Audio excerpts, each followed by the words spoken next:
High বন্ধুরা, আজকের pizza খাওয়ার ইচ্ছা হচ্ছিল, তাই ভাবলাম বাড়িতেই বানিয়ে নিই। দেখতে পাচ্ছ কতটা ডেলিশিয়াস হয়েছে। তো ফার্স্ট টাইম ট্রাই করব। তো খেয়ে সবাই কেমন বলেছে শেষে তোমাদের জানাবো। তো আমি কিভাবেই বানাই সেটাই তোমাদের সঙ্গে শেয়ার করছি। তো ফার্স্টে আমি পাউরুটি টুকরো করে কেটে নিয়েছি পিস পিস করে। তো এরপর এতে একটু সুজি দিলাম, তারপর একটা ডিম দিলাম, দিয়ে একটু যতটা পরিমাণ দুধ লাগবে দিয়ে নেব। তোমরা যদি বানাতে চাও তোমাদের পরিমাণ মতো তোমরা দিতে পারো। তো একটু খাবার সোডা দিলাম, দিয়ে এটাকে ভালো করে মিক্স করব। দুধ একটু কম পড়েছে তাই আমি আবার ফের ভালো করে দিয়ে অনেকটাই দিয়ে ভালো করে এটাকে ব্যাটারটাকে ফাটিয়ে রেখে দেব, রেস্টে রেখে দেবো কিছুক্ষণ। এরপর চলো রান্নাঘরে যাওয়া যাক। এরপর দেখো আমি আগে থাকতে কেটে রাখা মাংসের কিমাগুলোকে ম্যারিনেট করে নেব। আদা রসুন দিয়ে নিচ্ছি,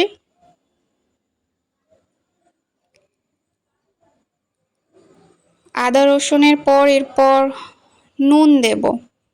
দেখো নুনটা দিয়ে নিলাম। এরপর অল্প অল্প যা কিছু মশলা মাংসে রান্না করার জন্য লাগে সবটাই অল্প অল্প করে দিয়ে দেব। হলুদ লঙ্কা সব দিয়ে নিলাম। এরপর একটু গোলমরিচের গুঁড়ো দেব, গোলমরিচ দিয়ে নিলাম। এরপর একটু টমেটো সস দেব। আমাদের কাছে সস ছিল না তাই দিলাম না। এগুলো দিয়ে ভালো করে ম্যারিনেট করে মাংসটাকে ভালো করে ফ্রাই করে নেব। তোমাদের কার কার পিৎজা খেতে ভালো লাগে আমাকে কমেন্টে জানিও।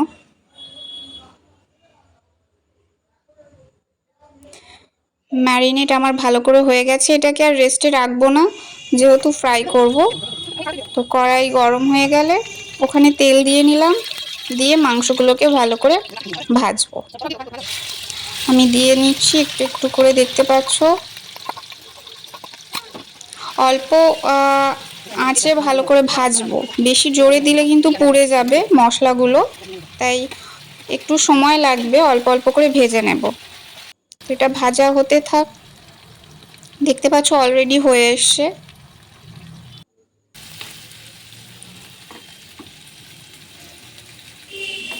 মশলা দেওয়া ছিল তো তাই বেশি জোরে আঁচ দিলে সাইডে পুড়ে যায়, তাই অল্প আছে ভালো করে ভেজে নিলাম, নামিয়ে নিচ্ছি। তেলটা চেঞ্জ করে নিয়েছি। এবার ব্যাটারটা আগে থাকতে যেটা করে রেখেছিলাম সেটা দিয়ে নেব। ওই তেলেই আর দিইনি। তো দেখতে পাচ্ছ ব্যাটারটা দিয়ে দিয়েছি। এবার এটা একটা গোল শেপে ভালো করে যেন দেখতে সুন্দর হয় এমন একটা শেপে ভালো করে দিয়ে দিচ্ছি।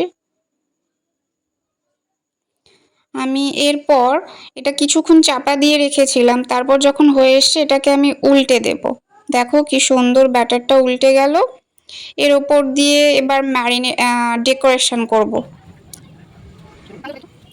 টমেটো সস দিলাম, তারপর চিজগুলো গ্রেট করে নিচ্ছি গ্রেটার দিয়ে, সব জায়গায় ভালো করে দেব।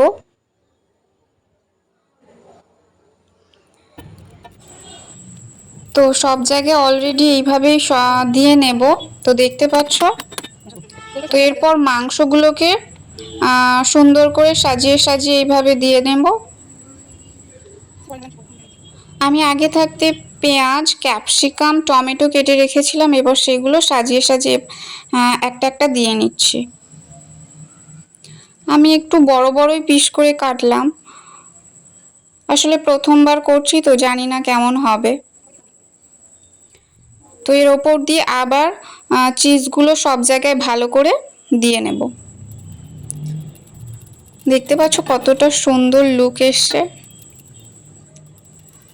আশা করছি ভালোই হবে। ওয়াও, কত সুন্দর দেখতে লাগছে। তো এরপর 2-3 মিনিট রেস্টে রেখে দেব, তারপর আমার পিৎজা রেডি হয়ে যাবে। ট্যান ট্যান আন, দেখো পিৎজা আমার রেডি। কত সুন্দর দেখতে লাগছে। তো তোমাদের কেটে দেখাচ্ছি, দাঁড়াও। দেখো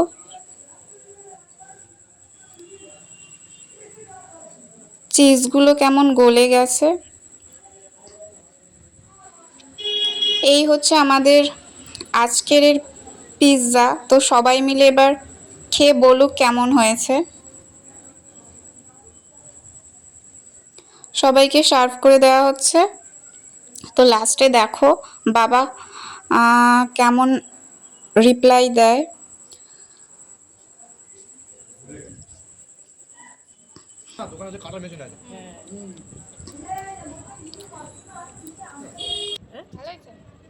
খেয়ে বলো বাবা কেমন হয়েছে, তোমাকে ভিডিওতে দেখাই। ভালো হয়েছে? ভালো হয়েছে।